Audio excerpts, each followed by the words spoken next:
So I'm going to try to tell you about mathematical theory of deep learning, whether we should do it and whether we can do it. So I didn't quite follow the guidelines, and I'm not going to be so much looking backward, but I'm more going to be looking forward. But by doing so, I will try to tell you what are the fruitful directions that I see for the future of theory in deep learning. And also I will try to explain why I think those directions are very, very different from what happened in the past. So there will be a little bit of looking backward. So the title of this talk comes from my own personal story with deep learning.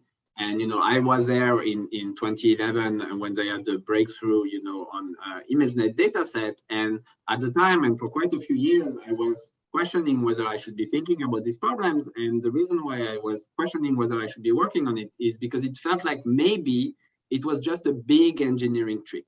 Maybe, people were just making very, very large network, and somehow when you have lots of parameters and lots of data and you just do gradient descent, something good happens. But maybe you can replicate this with kernel method if you're smart enough and, with a little bit more research.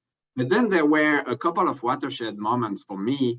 One of them was AlphaGo, and then the next one was GPT-3, where I really felt, okay, something dramatic is happening. And I was also at the same time seeing that something dramatic was happening within Microsoft, and this is where I want to start the presentation with this blog post on the Microsoft Research blog, where the title is Using Deep Speed and Megatron to Train Megatron Turing, a 500 billion language model. And what I want to draw your attention to is that the people who are writing this blog post, Ali Alvi and Paresh Karia, these are not researchers. This is somebody who is, squarely in Microsoft and somebody who is in NVIDIA, but not part of the research arm of those companies.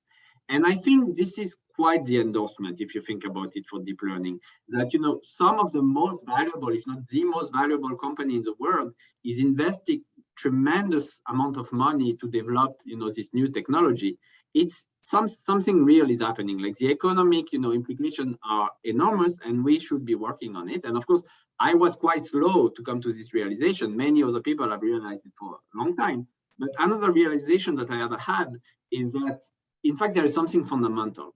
There is new mathematics to be developed, completely different from information theory of the past, 50, 60, 70 years. Okay, so this is what I'm going to try to tell you. But before I do that, let me tell you some of the specification of this, recent breakthrough of Microsoft. So they trained a big neural network. What was this big neural network? So this is a transformer architecture. I will briefly tell you what's the transformer architecture with 105 layers. Each layer has 120 heads. You can think of it as kind of the width, if you want, the number of models in parallel that you have. And the inner dimension, meaning the words are embedded in a higher dimensional space, which is 20,000 dimensional. In total, that amounts to 500 billion parameters. This was trained for 35 days on 3,000 GPUs. Okay, so not something you can do in your garage. The data set that they were using was made of 270 billion tokens. What is a token? It doesn't really matter. It's basically a word for us. Now, I will tell you now a little bit more about this architecture and the data set. So this is a transformer architecture that was introduced a couple of years ago. And of course, I don't have time to explain to you exactly what's happening, but basically you have the input here, which you can think as this 20,000 dimensional representation of words. It goes through this positional encoding. It's very important, but I won't discuss it. And then you have this kind of little gadget, which is repeated 105 times. Okay, so this is one layer. This is an encoder-decoder architecture. I'm just going to tell you about the encoder part. So this part is repeated 105 times. And this multi-head attention that you see here, you can think of it as a single layer, but in parallel many times. It's kind of, if you want, as if you had many deep networks, but in parallel. And they are all operating in parallel, then you add them and normalize them in some way. This normalization is very important. And then you put them through another feed-forward, and you keep repeating that. Okay, so this is the way now we understand language with neural network. Okay, now what was the data set? This was a data set, and I think this slide is extremely interesting. So there were a bunch of data sets that they used to train this big network. Let's see some of them. So they use some Wikipedia, they use archives, they use GitHub, they use some book data set. And you can see here the, in billions, the number of tokens that each data set represents. But what is extremely interesting is that these data sets were not weighted equally. Some were given more weights than others. For example, let's just take an example of, I don't know, archive, GitHub, and the book data set. You see that they are all roughly 20 billion tokens, but the weight that they put on them is completely different. Archive was 1.4% of the training, GitHub was 1.6%, and the book dataset was 14%, so 10 times larger. So they really understood that something is happening with this book dataset, and you should be using it more than archive and GitHub. Okay. Now there is this last column, which is very interesting. It's the number of times that an example in this dataset is visited during the training. So you see that for archive and GitHub, they didn't even use the full dataset. Okay, there is only 1/5 of the dataset that has been visited roughly once. But look at, for example, those two datasets like books and maybe Wikipedia. So you see that Wikipedia, each article in Wikipedia is visited 3 times, whereas each book is read only 1.5 times. So somehow they realize that Wikipedia, we need to revisit it more often. Okay. Now, I think this experiment, going back to some of the previous talks that was talking about science and how theory explain, this experiment, here I think there is an incredible opportunity for theory to explain what's going on and maybe to also improve the process. So that's one of the big differences with physics, is that in physics, you cannot improve nature, sadly. But in machine learning, you can improve the machine learning algorithm. So we can really influence, the process. It's more of an interaction than in physics, I would say. So let me go over some of the questions that I think, these previous slides are raising. So first, these data set mixing weights. We're reading Wikipedia articles 3 times and books 1.5 times. How was this chosen? Is there a more principled way to choose? Now, I didn't talk about it, but this was done with, of course, stochastic gradient descent, with mini-batch stochastic gradient descent. And each mini-batch is just, made by selecting at random from this data set with the weights that were given. Is this the right thing to do? Or should we maybe, first read Wikipedia before we start reading books? I don't know. How do we even think about those questions? And what I mean by that is that now we really have to question everything. For example, IID data, which we use all the time in learning theory, it's just not a good model anymore. Nothing is IID here. We're even choosing the distribution. Also, the objective function is not clear. What is the end goal here? The end goal is to have a network that understands language. There is no, training like errors that you want to optimize. There is not even a definition for a test error. So the objective function is not clear at all. More prosaically, this architecture that I just told you, 105 layers, 128 heads, 20, sorry, what is 20 again? I'm forgetting. 20,000 dimensional for the embedding. Is this the best way to use 500 billion parameters? This is tremendously important. Maybe there is just a different way to come up with a better architecture, and you spend your 35 days on it, and you're just going to end up with something better. Now, a question that was raised just in the previous talk: what if you don't have these 3,000 GPUs, but you have only 300 GPUs? Okay, so can you maybe get 90% of the performance with 10% of the resources? What is performance? I don't know. What about with 1% of the resources? So I would argue that we have only very preliminary answers to this question, and I think they are, era-defining importance. And I think it's clear that they are of era-defining importance. So I'm not going to dwell on that point. And let me say that if we were in a linear regression setting, in a convex setting, or in a kernel method setting, all those questions, they make sense, and we know how to answer them. Maybe we don't have the complete answer yet, but we have, a lot of information about what's going on. And I would argue that in deep learning, the answer is going to be fundamentally different. And these are mathematical questions almost. It's almost mathematical already. Certainly they are scientific. Okay, so I think we're way beyond the engineering part. And I really personally would like to understand the answer to this question. Now, the engineering part is still tremendously important, and we have not talked much about it in this workshop yet. But most of the research or most of the work that is done, for example, in Microsoft for this particular breakthrough was on the system side. how do you manage 3,000 GPUs? The model doesn't fit on a single GPU, etc. These are very, very important, but these are not the questions that I want to have. Okay, briefly, let me dwell again on what are the elements of deep learning. So there is the architecture, convolutional, ResNet, is residual link, transformer. There is normalization steps. Okay, I won't discuss it. Batch normalization, layer normalization. These are very, very different one from each other. They both have the name normalization, but they do something completely different. There is a data mix. How do you choose a data set? What kind of data augmentation technique do you do? All of these are tremendously important for the success of a deep learning system. Of course, there is the optimization part. What is the batch size that you choose in your SGD? What kind of momentum do you use? What is the step size?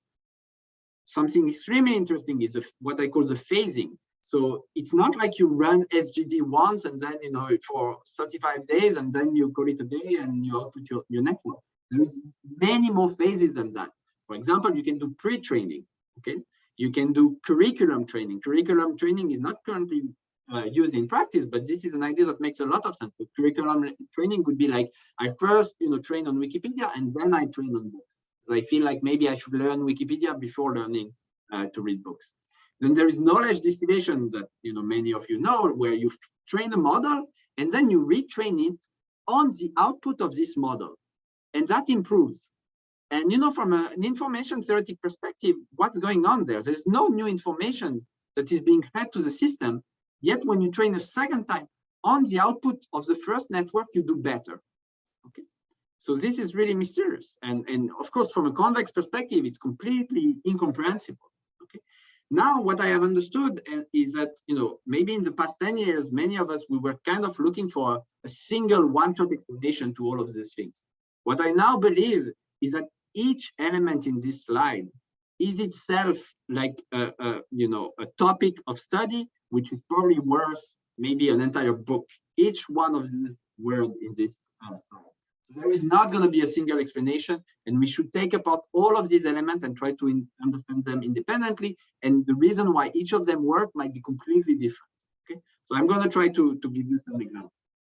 So okay, so these were some of the questions. Like now, let me tell you very briefly about some of the potential directions to attack this question. So one direction that I particularly like is the one that has been put forward by Zeyuan, Alan Zhu, and Yuan Julie, where they try to explain all those phenomena on this previous slide, all those methods on the previous slide, through features and feature learning. Okay, so here is a picture of a vision data set. And what they are trying to say is that these pictures, these cars versus cats, let's say, you can make the distinction using features. What are features? Well, for a car, for example, you can look at the window, you can look at the headlight, you can look at the wheels, you can look at the steering wheel, etc. But see, there are some spurious features. For example, on the car, you can see that this headlight, it looks a little bit like the eye of a cat. Okay, so now you want to understand how is the optimization procedure going to distinguish between all those different features. And what will knowledge distillation effect be in the context of those features when you try to think about those features? So here is what you can think about, for example.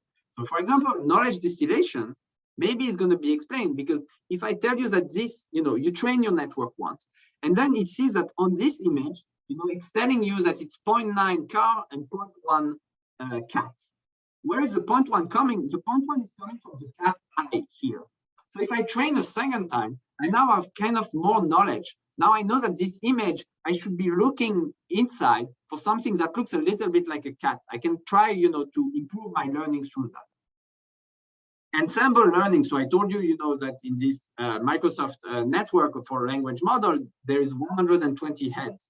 Okay, so ensemble learning is exactly trying to learn many different models and try to, combine them. Because from a convex setting, it's very trivial what happens. But in the non-convex setting, it's going to be much more interesting. Maybe there is one network that learns to detect cars using just headlights, or maybe just using the wheels, and another one that just uses window. But then when I ensemble, I suddenly have a better model because I learned both window and wheel. Okay. Data augmentation, this is some work in progress with Ruti Chen and Surya Gunaseka. I won't have time to discuss it at all. You can also use this perspective to learn about the difference between different optimization techniques, large learning rate, etc. Sorry, I can't see the time. Okay, Okay, yeah, I'm okay. So now let me briefly tell you how do Zeyuan and Yuanzhu, how do they use this intuition, this picture, how do they make it into a mathematical model? And what would be a good mathematical model for us theoreticians to study in the future? I think it's not something abstract, it's something concrete, where we can actually do calculation. So here is one playground that they propose, which they call the multi-view data model. So a data point is a set of patches. Okay, so you have capital P patches. Each patch is a d-dimensional vector. So you should imagine an image is made of many patches. There is an unknown set of features, V1 through Vk in RT. So these are, this is your steering wheel, this is your cat eye, etc. Now each patch, it's a combination of noise and feature.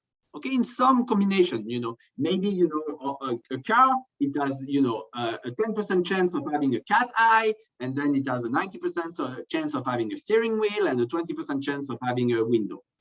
Something like that. And now you can ask, given a convolutional neural network, which looks like this, what you want to study is you run stochastic gradient descent or gradient descent, and you want to study the evolution of the filters WC. Okay, these are d-dimensional vectors that are going to be used to filter the data in your neural network, and you can just write down an equation and try to understand what happens in this data model. So here is the kind of things that you're going to get. At the population level, if you ignore noise, you're going to get at the correlation between the channel filter and one of the features. So the inner product between WC and VK, the time derivative of this is going to be something like that looks like the derivative of your nonlinearity psi applied to the correlation itself times the coefficient rho k, where rho k is a fraction of examples with feature Vk. Okay, so of course it's hard to parse this equation so rapidly, but what I want to say is just you see that you see the evolution of the correlation is in terms of the correlation itself. So it's very easy to study this, ODE. And it's going to give you a critical time to learn feature K. It's going to tell you at what time does the network learn feature K, and then you can compare, the time to learn different features. Okay, I'm going to go faster, but what I want to say is that this type of equation, I find it much more insightful than just saying you're running gradient descent on some objective function. The objective function, I think, does not really matter. What matters is this equation. It's a dynamic. It's how, the filters and the coefficient, the weights are evolving over time. I'm going to skip this one. This is another perspective that brings in depth. It's very interesting. It's a recent work of Abe, Bois, Brennan, Bressler, and Agaraj. Okay, I won't have time to discuss it. Man, I'm really late. So let me just go on this slide a little bit more slowly. So this one is about saying that we really need, it's more fundamental than that. These two previous slides were specific, problems that we can try to study. But in fact, there is something in the very foundation that is shaky when you try to study deep learning. So let's say you want to train a neural network to detect a cat. And let's say you have a clean data set with the cat at a random location in a white background. What do you think will happen with a neural network? It's just going to learn to count the number of pixels. It's not going to learn anything about cats. It's just going to, if you just have a random cat at a random location in a white background, it doesn't need to learn what is a cat. But now what if you add noise? If there is noise in your image, then suddenly the neural network needs to be smart. So noise now is not a bad thing. We were trained to think about noise. Okay, we need to, remove the noise in some ways. But here it's completely different. Noise is helping you. Noise is forcing you to learn, what a cat looks like. And of course, in non-convex optimization, we know that noise helps. And, I cite one paper here, but there are many, many more. But it's really not clear to me if all those papers on non-convex optimization have anything to do with, deep learning. I'm going to go very fast over this. I won't explain what is the law of robustness. It's some theorem. But what matters in the law of robustness is that we talk about the variance. The conditional variance needs to be strictly positive, meaning we need to have some noise in the labels. But what is noise? Okay, this is a problem. Real data sets don't have noise. So this law of robustness is assuming something which is just not true in reality. What is noise? Well, look at this. The variance, the conditional variance of the output, the target y given the covariate x, is just the infimum of a whole measurable function of the expectation of y minus f of x squared. Now, here is why I wrote this. I wrote this because it doesn't make any sense to talk about measurable functions when we're talking about deep learning. This has nothing to do with each other. measurable functions were introduced for a completely different purpose. It's not appropriate for deep. We need to redefine even what is a variance. Even the variance is not well defined. It's not, we need to have an algorithmic notion here. Okay, so deep learning, I will conclude now. Deep learning, I think, is much more than an engineering trick. It really questions how we mathematically model the world. It questions what is the meaning of idleness, what is the meaning of noise, what is the meaning of an objective function. Even if we ignore this very deep and difficult question, even proving results, you know, in concrete settings like the one that I told you about Alan Zhu and Lee, or the recent paper of Abe et al., even in those cases, we don't really know how to prove things. We need to make lots of assumptions. And of course, I ignored so many aspects. You know, I didn't talk about adversarial example, generative adversarial network, the distributed training aspect, zero-shot, few-shot learning. All of this was for passive learning, where the data set is given to you, don't have to collect it. In a nutshell, I think there is work for at least a generation of scientists, and this is fundamental work where I think, you know, new mathematics is going to come out.